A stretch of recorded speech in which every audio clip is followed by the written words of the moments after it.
नमस्कार दोस्तों, मैं धीरज सिंह स्टडी पॉइंट में आप सभी का स्वागत करता हूं। आज हम लोग फिर साइंस के बारे में जानेंगे। बहुत ही मोस्ट इम्पोर्टेंट टॉपिक है आपका साइंस का, ठीक है। बहुत ही ज़्यादा ये एग्जाम में 101% आता है, ठीक है। आप लोगों को देखना है, साइंस का टॉपिक है, ठीक है। क्या है? साइंस है आपकी, ठीक है। इसमें हम आपको बताने, देखो जैसे ही हम कोई भी चीज़ किसी भी प्रकार का कोई भी खाना खाते हैं तो क्या करते हैं कि कुछ हमें उससे आवश्यक चीज़ें प्राप्त होती हैं, जैसे प्रोटीन, एंजाइम, वसा वगैरह, और उसी चीज़ से कुछ हमें बेकार चीज़ें भी प्राप्त होती हैं, विषैले पदार्थ भी प्राप्त होते हैं। अब हम उन अच्छी चीज़ों को कैसे एक्सेप्ट करें और विषैली चीज़ों को अपने शरीर से, बॉडी से कैसे बाहर निकालें, आउट ऑफ बॉडी से कैसे करें हम, इस बारे में हम लोग जानेंगे, ठीक है। कैसे निकालते हैं, ठीक है। तो अब हम देखेंगे, आप रक्त के बारे में हम आपको बताने जा रहे हैं, ठीक है। क्या? ब्लड के बारे में, ठीक है। रुधिर के बारे में, क्या आपका ब्लड, ठीक है, रुधिर। बहुत इंपॉर्टेंट टॉपिक है भैया, बहुत ध्यान से देखना। और अगर आप लोगों को अच्छा लगे सेशन, क्लास अच्छी लगे तो लाइक, शेयर और सब्सक्राइब जरूर करते रहें, ठीक है। क्या है? तो रक्त क्या चीज़ है? देखो, यह एक फ्लड कनेक्टिव ऊतक है। कैसा है? फ्लड कनेक्टिव ऊतक है। कैसा है? यह एक तरल संयोजी ऊतक है। यह एक तरल संयोजी ऊतक है, ठीक है। कौन सा? फ्लड कनेक्टिव ऊतक है, टिश्यूज, ठीक है। यह सबसे ज़्यादा मुलायम होता है। क्या होता है? यह सबसे ज़्यादा, यह हमारे शरीर में सबसे मुलायम होता है, सबसे मुलायम होता है, ठीक है। कैसा होता है? मुलायम होता है या कोमल होता है, ठीक है। बात समझ में आ रही? दोनों चीज़ें बहुत ही ज़्यादा एक नंबर में बहुत आता है कि ये ब्लड है क्या, ठीक है। तो क्या ये फ्लड कनेक्टिव ऊतक है। क्या है? ये तरल संयोजी ऊतक है, ठीक है।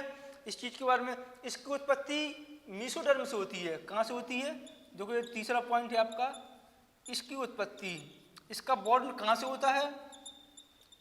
इसकी उत्पत्ति या बॉर्न या जन्म कहाँ से होता है? मीसोडर्म से होता है, मीसोडर्म से होता है, ठीक है। बात समझ में आई? मीजोडर्म से होता है, ठीक भैया, ध्यान देना पड़ेगा आपको। मीसोडर्म, ठीक है। अब कुछ लोग तो जानते होंगे कि मीजोडर्म क्या होता है और कुछ लोग नहीं जानते होंगे, ठीक है। तो मीजोडर्म क्या होता है? एम्ब्रॉयड जानते हो? भ्रूण, ठीक है। क्या? एम्ब्रॉयड। क्या होता है? एम्ब्रॉयड, ठीक है। इस क्या बोलते हैं इसको? हिंदी इसका होती है भ्रूण, ठीक है। तो क्या है, अब अपन को मीजोडर्म के बारे में आपको बता दें, जानते हैं? बता दें, चलो बता दें। जो क्या होता है कि जब एक नर का शुक्राणु और मादा का अंडाणु दोनों आपस में फर्टिलाइज करते हैं, क्या करते हैं, तो एक जाइगोट का निर्माण होता है। किस चीज का निर्माण होता है? जब मादा नर का शुक्राणु और मादा का अंडाणु, ठीक है। क्या है? देखो, नर का क्या होता है? शुक्राणु और मादा का अंडाणु क्या है? आपस में फर्टिलाइज करते हैं, ठीक है। क्या करते हैं? फर्टिलाइज करते हैं। तो क्या इसमें एक जाइगोट का निर्माण होता है। किस चीज का निर्माण होता है? जाइगोट, जाइगोट का निर्माण होता है, ठीक है भैया। बात समझ में आ रही है इस चीज को? तो क्या होता है जब जाइगोट का निर्माण होता है? जाइगोट के ग्रोथ और डेवलपमेंट के लिए, किसके लिए? जाइगोट के ग्रोथ और डेवलपमेंट के लिए क्या करते हैं हम लोग? उसके वृद्धि और विकास के लिए एक 3 लेयर वाली संरचना बनती है, 3 डेप्थ स्ट्रक्चर का निर्माण होता है। क्या होता है? एक 3 लेयर वाली 3 डेप्थ स्ट्रक्चर, 3 डेप्थ स्ट्रक्चर का निर्माण होता है, ठीक है। कौन? वो संरचना किस टाइप में होती है? वो संरचना आपकी होती है इस टाइप में, ठीक है। ये इस टाइप की संरचना होती है, ठीक है। तो इसी के अंदर क्या अपना मीसोडर्म मिलता है अपन को, ठीक है। तो जो सबसे बाहर वाली संरचना होती है इसको बोलते हैं एक्टोडर्म, एक्टोडर्म, ठीक है। और जो बीच वाली संरचना है दूसरे नंबर वाली, इसको क्या बोलते हैं? मीसोडर्म, ठीक है। और जो सबसे अंदर वाली जो लेयर होती है इसको बोलते हैं एंट्रोडर्म, ठीक है, एंडोडर्म। अब भैया आप लोगों को समझ में आ गई आपको बात कि मेसोडर्म का निर्माण कैसे होता है, और यहीं से पूरे इसी झिल्ली से हमारे पूरे शरीर का ग्रोथ होता है, ठीक है। वृद्धि और विकास कहाँ से होता है, इस झिल्ली से ही होता है अपना, ठीक है। अपना कहाँ से विकास होता है, इसी झिल्ली से होता है। ये बात आप लोगों को समझ में आ गई होगी। क्या है, देखो बिल्कुल थ्रू आउट बोलना आपको, ठीक है। फ्लड कनेक्टिव ऊतक, ब्लड क्या क्या है, या फ्लड कनेक्टिव ऊतक है, ठीक है, या तिलसंयोजी ऊतक है, सबसे मुलायम होता है अपना ये, ठीक है। और इसका जन्म कहाँ से होता है, मीसोडर्म से होता है। और मीसोडर्म क्या चीज़ है, एम्ब्रॉयड भ्रूण। जब नर का शुक्राणु मिलता है और मादा का अंडाणु, दोनों आपस में फर्टिलाइज करते हैं, या फर्टिलाइज करते हैं तो क्या जाइगोट का निर्माण करते हैं। और जाइगोट का के वृद्धि और विकास के लिए, ग्रोथ और डेवलपमेंट के लिए किया एक 3 डेप्थ स्ट्रक्चर का निर्माण होता है। उसी स्ट्रक्चर ये बना आपका, जो सबसे बाहर वाली लेयर एक्टोडर्म, बीच वाली आपकी मेसोडर्म, तो सबसे अंदर वाली झिल्ली एंडोडर्म होती है। और पूरे शरीर का हमारा विकास, जो हमारा शरीर है, इसी झिल्ली के द्वारा होता है। अगर ये नहीं हो, हमारे शरीर का विकास नहीं होगा, ठीक है। अब क्या है, अब अपन देखेंगे कि इसका रक्त, इसके आप स्क्रीनशॉट ले सकते हैं सभी स्टूडेंट, ठीक है, जो नोट कर रहे हैं नोट कर लें। अब क्या है, इसका हम पीएच देखेंगे, ठीक है। जल का भी पीएच अपन ने देखा है, ठीक है। अब अपन रक्त का पीएच देखेंगे, ठीक है भैया। बहुत इंपॉर्टेंट क्लास है, ठीक है। पूरी क्लास को जरूर देखें एक बार, ठीक है। और लाइक शेयर सब्सक्राइब करते रहें, ठीक। देखो क्या है कि अपन इसको देखना है कि रक्त का पीएच क्या है, ब्लड का पीएच कितना होता है, ब्लड का पीएच मान कितना होता है, 7.4 होता है, ठीक है। अब देखो जल का पीएच कितना होता है, देखो जल का भी देख लो, इसका कितना 7 होता है जल का पीएच, ठीक है। अब देखो इसमें क्या, जिनका पीएच 7 है या 7 से कम है, क्या है, उनमें क्या पाई जाती है, एसिडिटी पाई जाती है, ठीक है, अम्लता पाई जाती है। और जिनका 7 से 7.1 भी हो रहा, क्या इसका मतलब क्या, उसमें एसिडिटी बढ़ रही है, क्या क्षारकता बढ़ रही है, जिसमें क्या हल्का विषैला होता है। क्या होता है ये ब्लड आपका जो रक्त होता है हल्का विषैला होता है, क्योंकि क्या है ये 7 से थोड़ा ज़्यादा है, 0.4 ज़्यादा है, हल्का विषैला होता है, यानी एसिडिटी होती है इसमें, ठीक है। यहाँ तक बात समझ में आई भाई, आप लोगों को समझ में आ रही है आप लोगों को बात। देखो बहुत अच्छा है, बहुत अच्छी क्लास चल रही है, और 1 से 2 नंबर का आना बहुत आवश्यक है, ठीक है। पक्का आएगा, आप परेशान नहीं हो। 1 से 2 नंबर का आप क्लास कर लीजिए, आप इसके बाद देख लेना अगर आपको 1 से 2 नंबर में अगर ना मिले, क्योंकि देखो हर क्लास है, सबसे कहीं ना छोटा कुछ ना कुछ आना है, इसलिए सभी क्लासें बहुत जरूरी है, हर सब्जेक्ट बहुत जरूरी है, चारों के चारों 5 सब्जेक्ट बहुत जरूरी है, ठीक है। इसके बाद अपन देखेंगे, देखो रुधिर के कार्य क्या देखेंगे, वर्क ऑफ ब्लड।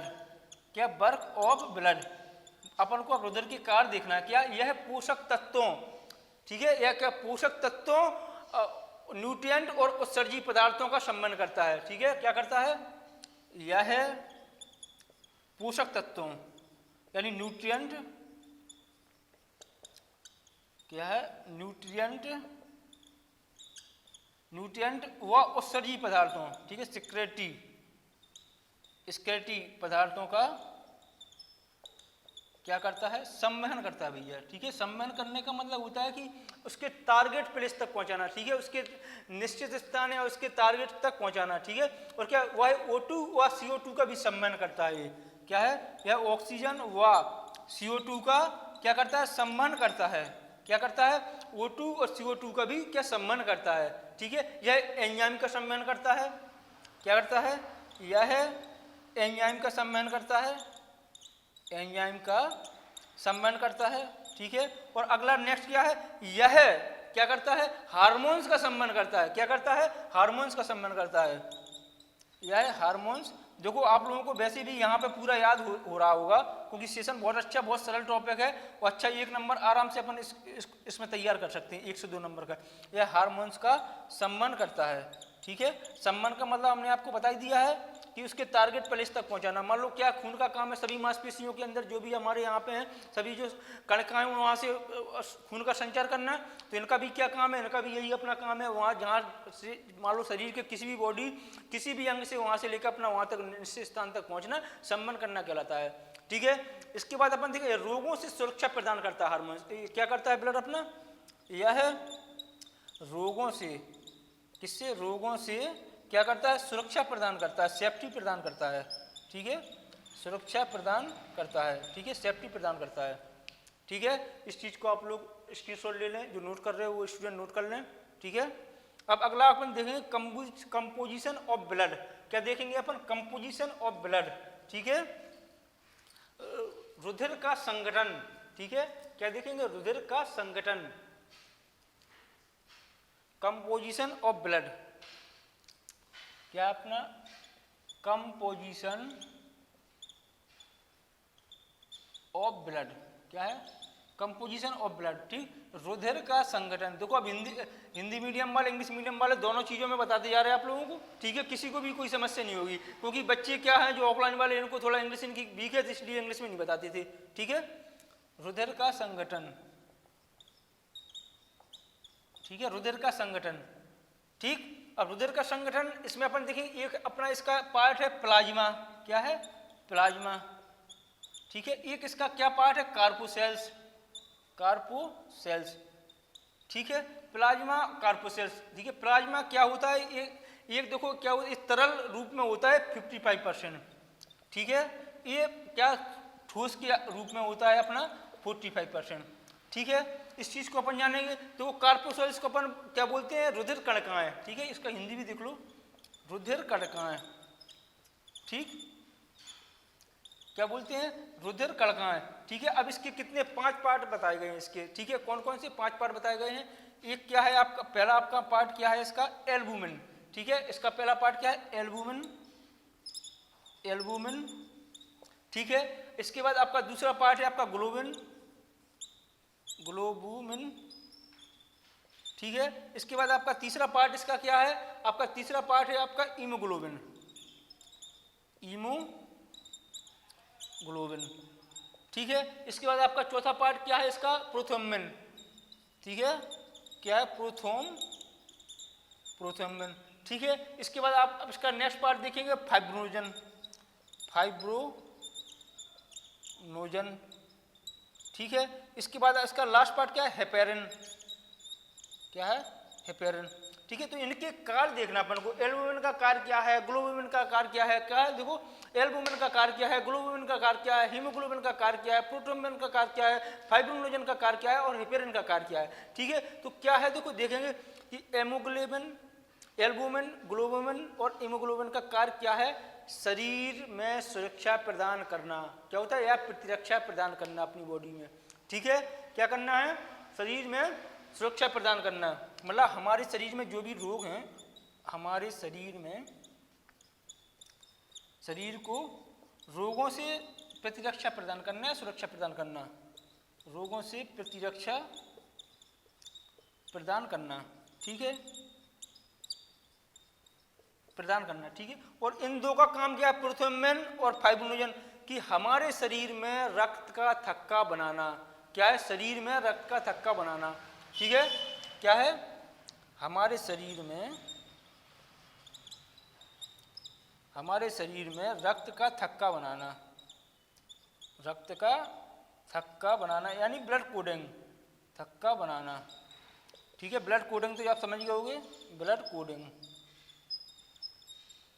ठीक है, यानी खून का जमना या रक्त का थक्का बनाना, ठीक है। और हेपेरिन का काम क्या है? देखो ये दो अपने 5 बता दिए हैं। और हेपेरिन की रक्त का थक्का ना बनने देना, क्या है? हेपेरिन का काम क्या होता है? रक्त का थक्का नहीं बनने देता है आपका, ठीक है। समझ में आ रही बात को? रक्त अब आप लोग सोचेंगे कि ये तो भाई बहुत गलत बात है कि भाई ये प्रोथ्रोम्बिन और फाइब्रोनोजन कहते हैं रक्त का थक्का बनाते हैं और ये बनाने नहीं देता है। अब क्यों नहीं बनाने देता है इस बारे में जानेंगे हम, क्यों नहीं बनाने। इसको आप लोग स्क्रीनशॉट ले लो पहले, फिर हम इसका आप लोगों को बता रहे हैं। देखो क्यों नहीं बनने देता, चक्कर क्या है? मान लो कि हमें चोट लग गई, ठीक, क्या हुई? हमें चोट लग गई है, ठीक है। अब चोट लग गई तो अब क्या, मान लो यहाँ पे हमें कहीं भी यहाँ चोट लग गई, हमारी मांसपेशी मान लो यहाँ से मतलब कट गई है, तो क्या ब्लड गिरता रहेगा ना, गिरती रहेगा। तो क्या करते हैं ये आपका प्रोथ्रोम्बिन और फाइब्रोनोजन क्या करते हैं? अंदर मांसपेशी यानी शरीर के अंदर रक्त का थक्का बना देते हैं, जिससे हमारा शरीर में ब्लड बाहर नहीं बह पाता है। और हेपेरिन क्या करता है? हेपेरिन रक्त का थक्का इसलिए नहीं बनने देता है, अगर रक्त का थक्का बाहर बनने देगा तो इंसान की क्या होगी? मृत्यु हो जाएगी। क्या मान लो जैसे आपने देखे होंगे एक्सीडेंटल केस देखे होंगे कि किसी को भी चोट लग गया एक्सीडेंट में, सर में कि सर भारी सूजन हो जाती है, सर में अंदरूनी चोट आ गई, क्या होगा? उसके अंदर यानी रक्त का थक्का बन गया, रक्त का थक्का बना, इंसान की डेथ हुई, ठीक है। अगर उसका ब्लड बाहर निकल जाता है और ब्लड बाहर जब निकलता है तो क्या करता है, ये शरीर मांसपेशी के अंदर रक्त का थक्का बना लेता है जिससे ब्लड ना बहे, ठीक है, बाहर ना निकले। और हेपेरिन क्या करता है आपका, ये रक्त का थक्का नहीं बनने देता है। क्या क्यों नहीं बनने देता है, क्या अगर शरीर के अंदर नहीं बनने देता है, क्या मांसपेशियों के अंदर जहाँ पे खून का संचार होना है, जहाँ पर ब्लड को दौड़ना है, वहाँ नहीं बनने देता है। ठीक, इतनी बात समझ में आ रही होगी आप लोगों को। ठीक, इसके बाद नेक्स्ट देखेंगे क्या है, अब देखेंगे अपन ब्लड कार्पोसेल्स। ठीक है, क्या देखेंगे, ब्लड कार्पोसेल्स। ठीक है, रुधिर कणिकाएं। ठीक, जो यहाँ पे लिखा हुआ है, ठीक है, ये क्या होती हैं, ये 3 प्रकार की होती हैं। ब्लड कार्पोसेल्स क्या होती हैं, देखो ये लिखा हुआ है यहाँ पे पहले से, ब्लड कार्पोसेल्स ये कितनी 3 प्रकार की, जिन्हें हम लोग बोलते हैं आरबीसी, डब्ल्यूबीसी, प्लेटलेट्स। ठीक है, तो इनका आज हम लोग सही नाम जानेंगे कि इनका सही नाम क्या है। ठीक, तो इसका क्या है, आरबीसी के 3 टाइप होते हैं। पहली क्या है, एथ्रोसाइट। ठीक है, कौन सा है पहला, इसे बोलते हैं आरबीसीज। ठीक है, ये सही नाम है इसका, एथ्रोसाइट। ठीक है, और इसका दूसरा क्या है आपका, ल्यूकोसाइट्स। ठीक है, इसको क्या बोलते हैं अपन, डब्ल्यूबीसीज। ठीक है, और तीसरा क्या होता है, प्लेटलेट्स। ठीक है, प्लेटलेट्स। ठीक है, इतनी बात समझ में आप लोगों को आ रही होगी, ऐसी आशा करता हूं मैं। ठीक है, तो क्या आरबीसीज को क्या बोलते हैं अपन हिंदी में, लाल रुधिर कणिकाएं। क्या बोलते हैं, लाल रुधिर कणिकाएं। ठीक है, और डब्ल्यूबीसीज को क्या बोलते हैं, सफेद रुधिर कणिकाएं। ठीक है, सफेद रुधिर कणिकाएं। ठीक है, इसको तो आप जानते हैं, प्लेटलेट्स को प्लेटलेट्स ही बोलते हैं। ठीक है, अब इसके बाद अपन लोग देखेंगे, क्या देखेंगे कि आरबीसीज होती क्या है आखिर, आरबीसीज हमारे शरीर में क्यों जरूरी है। ठीक है, और इसका रंग लाल होता है तो क्यों होता है, इसका लाल रंग, लाल रुधिर कणिकाएं इसलिए बोलते हैं क्योंकि इसमें हेमोग्लोबिन पाया जाता है।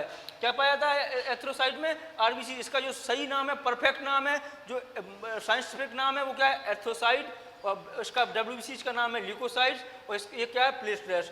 ठीक है, इसको अपन शॉर्ट भाषा में हिंदी बोलते हैं। ठीक है, अपन जैसे इसका बताते हैं कि इसका अपन ने पढ़ा होता है, आरबीसी का जीवन काल 120 दिन होता है। ठीक है, तो वो होता है, बात सही है, लेकिन जो इसका सही नाम है, सही मायना उसका ये है।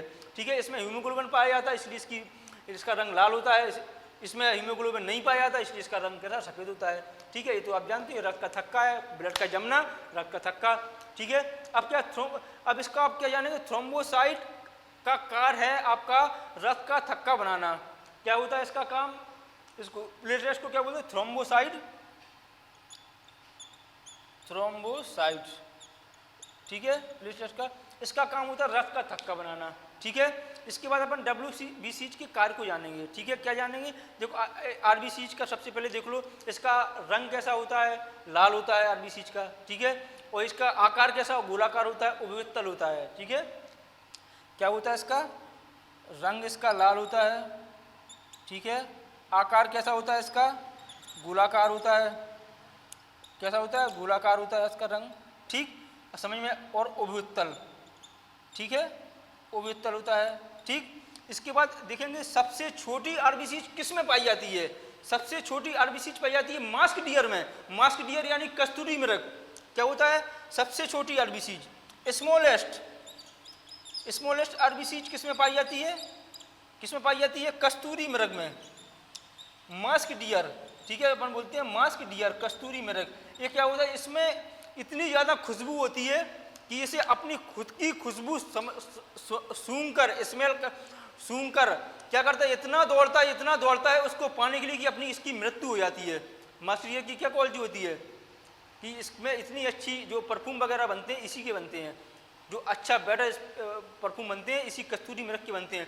ये अपनी खुद की क्या करता है, इसकी खुद की इतनी अच्छी खुशबू होती है कि ये अपनी खुशबू इसको खुद सूंघकर इतना दौड़ता है कि इससे लगता है कि कहीं बाहर से खुशबू आ रही है, कि इसकी मृत्यु हो जाती है। ठीक है, इतना आप समझ रहे हो। क्या होता है, तो उभयचरों की जो होती है, जो सबसे बड़ी होती है, उभयचर जंतु होते हैं उनकी क्या होती है, सबसे बड़ी आरबीसी पाई जाती है।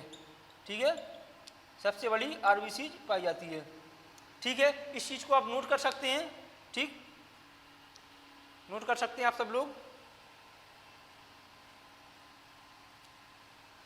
इसके आगे देखेंगे कि हमारे मनुष्य में कितनी आरबीसीज पाई जाती हैं, कितनी 50 से 55 लाख पाई जाती हैं, और महिलाओं में कितनी पाई जाती है भैया, महिलाओं में पाई जाती हैं आपकी लगभग, महिलाओं में पाई जाती है 40 से 45 लाख। ठीक है, कितनी देखो पुरुषों में कितनी पाई जाती हैं, ह्यूमन में पुरुषों में पाई जाती हैं 50 से 55 लाख। ठीक है, 55 लाख, ठीक है, 55 लाख MMQ। ठीक, और महिलाओं में कितनी पाई जाती हैं, वुमेन्स में आपकी पाई जाती हैं आपकी ये 40 से 45 लाख। ठीक है, 40 से 45 लाख MMQ। ठीक, समझ रहे होंगे इस बात को आप। ठीक है, और इसके बाद इसको मापने के लिए कौन से आरबीसीज को मापने के लिए हाइलोमैनोमीटर का प्रयोग किया जाता है। ठीक, इसका प्रयोग किया जाता है, हाइलोमैनोमीटर यंत्र का प्रयोग किया जाता है।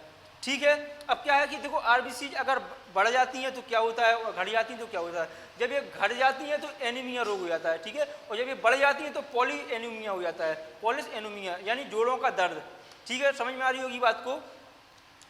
देखो आरबीसीज का क्या होता है, जब आरबीसीज मान लो बढ़ गई हैं आपकी, ये मान लो बढ़ रही हैं, ये मान लो घट रही हैं, तो जब बढ़ती हैं तो क्या एनीमिया रोग हो जाता है, क्या हो जाता है, एनीमिया। तो अगर घट रही हैं तो आपका क्या होता है, पॉलिस एनीमिया रोग हो जाता है, यानी जोड़ों का दर्द, जो घुटनों वगैरह में दर्द करते हैं, ये आरबीसी की कमी होने के कारण बढ़ते हैं। ठीक है, तो क्या है, आरबीसी मेंटेन रहनी चाहिए। आरबीसी का जीवन काल कितना होता है, 120 दिन का होता है। ठीक है, कितना होता है आरबीसी की, जो मनुष्य में हमारे पाई जाती है इसमें आरबीसी का 120 दिन होता है इसके जीवन काल। ठीक है, इसकी लाइफ कितनी होती है, 120 दिन होती है। और क्या होता है, मेंढक में होता है आपका 100 दिन इसका जीवन काल होता है। ठीक है, अब अपन सोचते हैं कि भाई क्या मतलब, मान लो जैसे 100 दिन के बाद आरबीसी मर गई तो क्या होगा, इंसान मर जाएगा, नहीं। उसमें क्या होता है, उससे एक प्लीहा होता है, प्लीहा का काम होता है कि मृत आरबीसी को बाहर निकालना। क्या होता है, मृत जो मर चुकी हैं आरबीसी उनको बाहर निकालना, किसका काम होता है प्लीहा का काम। प्लीहा को क्या कहा जाता है, ब्लड बैंक भी कहा जाता है। क्या होता है, प्लीहा। ठीक है, प्लीहा का काम क्या होता है, मृत आरबीसी को क्या करना होता है, आरबीसी को शरीर से बाहर निकालना होता है, शरीर से बाहर निकालता है। ठीक है, आई बात समझ में। इसी को क्या कहा जाता है, ब्लड बैंक। भैया ये देखो ध्यान रखना, ये बहुत इंपॉर्टेंट टॉपिक है। देखो ध्यान से देखो आप लोग, देखो इसमें क्योंकि ये आ जाता है कुछ कई बार प्रीवियस पेपर में दिया हुआ है कि ब्लड बैंक किसको कहा जाता है, प्लीहा को कहा जाता है। ठीक है, समझ रहे बात को, प्लीहा को ब्लड बैंक कहा जाता है। ठीक है, किसको कहा जाता है, प्लीहा को ब्लड बैंक कहा जाता है। ठीक है, अब देखेंगे अपन डब्ल्यूबीसी का कार्य। डब्ल्यूबीसी का भी कार्य क्या होता है, हमारे शरीर में प्रतिरक्षा प्रदान करना यानी सुरक्षा प्रदान करना। ठीक है, और इसकी संख्या कितनी होती है, 10,000 होती है। ठीक है, डब्ल्यूबीसी इसको मिटा दें आप।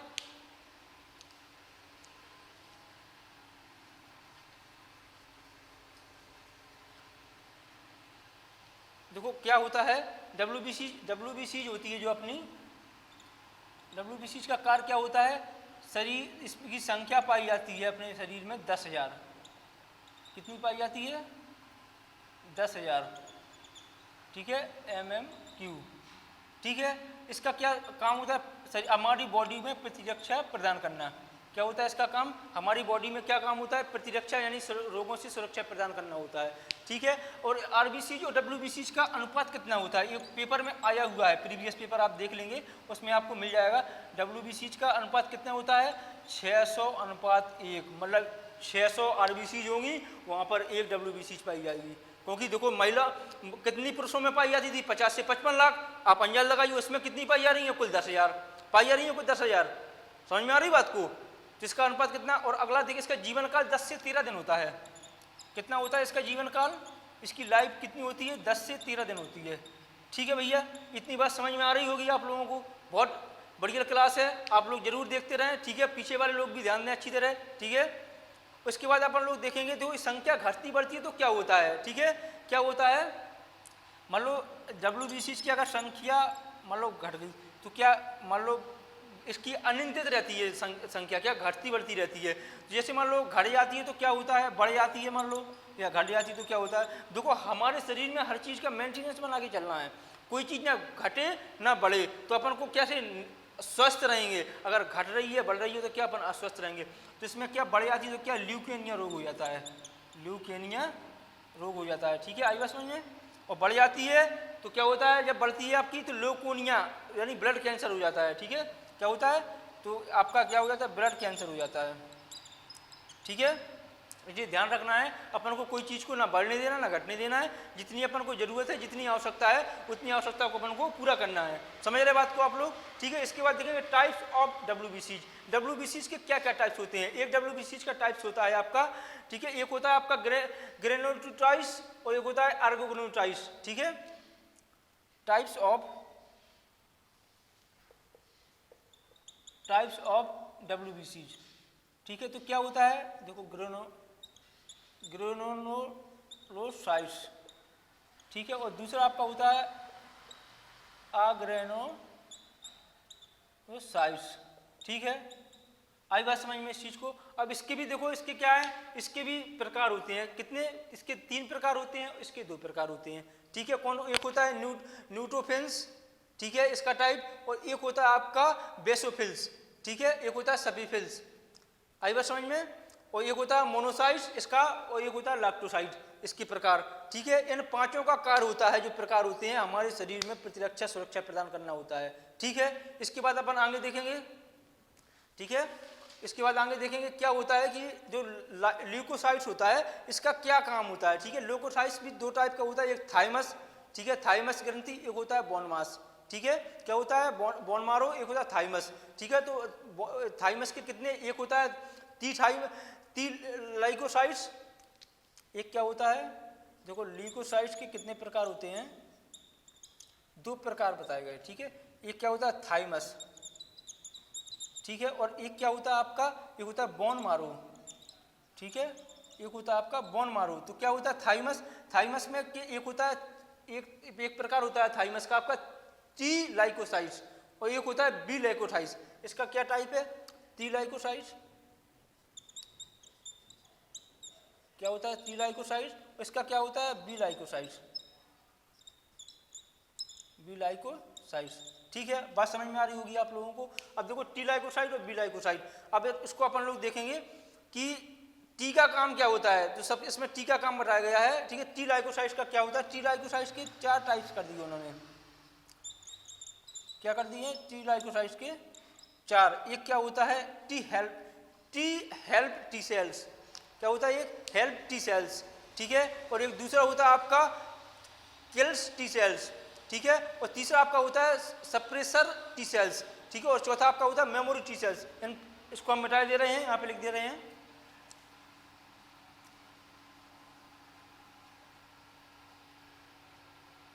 देखो एक होता है आपका हेल्प टी सेल्स, ठीक है, और आपका जो दूसरा होता है आपका वो होता है किलर टी सेल्स।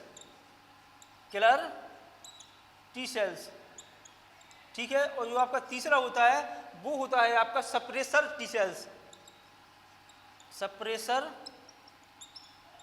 सेल्स।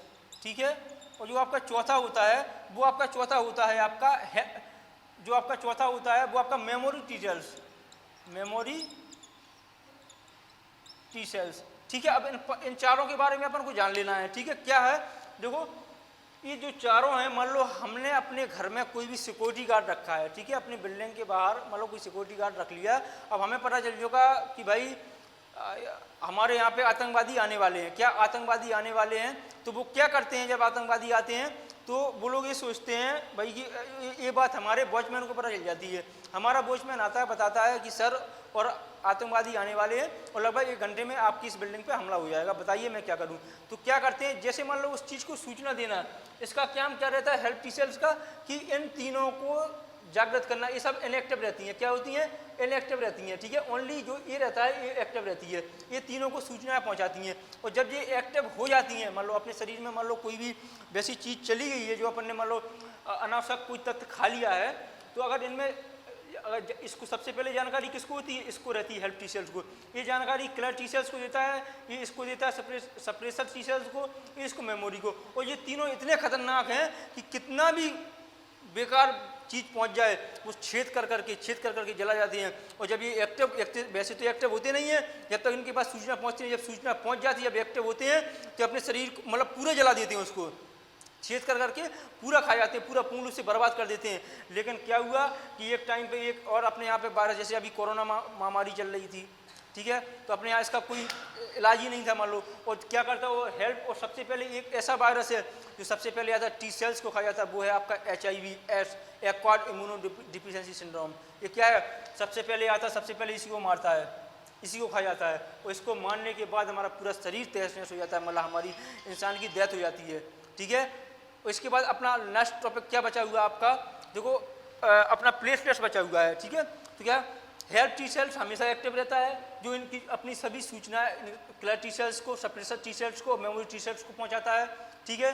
इसके बाद क्या करता है, ये तीनों को सूचना पहुंचाता है। इसके बाद प्लेटलेट्स क्या है, प्लेटलेट्स हमारे शरीर में रक्त का थक्का बनाते हैं। सबसे लास्ट टॉपिक है आज का प्लेटलेट्स, थ्रोम्बोसाइट बोलते हैं जिसको, प्लेटलेट्स इसको बोलते हैं थ्रोम्बोसाइट, थ्रोम्बोसाइट्स, ठीक है। इसका काम क्या होता है, रक्त का थक्का बनाना होता है, रक्त का थक्का बनाना होता है। जैसे मान लो किसी को डेंगू हो गया या कोई वैसी बीमारी हो गई, जब वो आप जानते हैं कि रक्त का थक्का किससे, उसके माध्यम से बाहर जाता है, किसके माध्यम से बाहर जाता है आपका, ये अपने जो वो टांगते हैं, जैसे जिस तरह से अपना घी निकलता है, पहले अपन दूध को लिया, दूध को जमाया, जमाने के बाद तब घी निकलता है, उसी तरह से होता है आपका, खून को लेते हैं, खून को जमाया जाता है, जमाने के बाद ये रक्त का थक्का बनता है।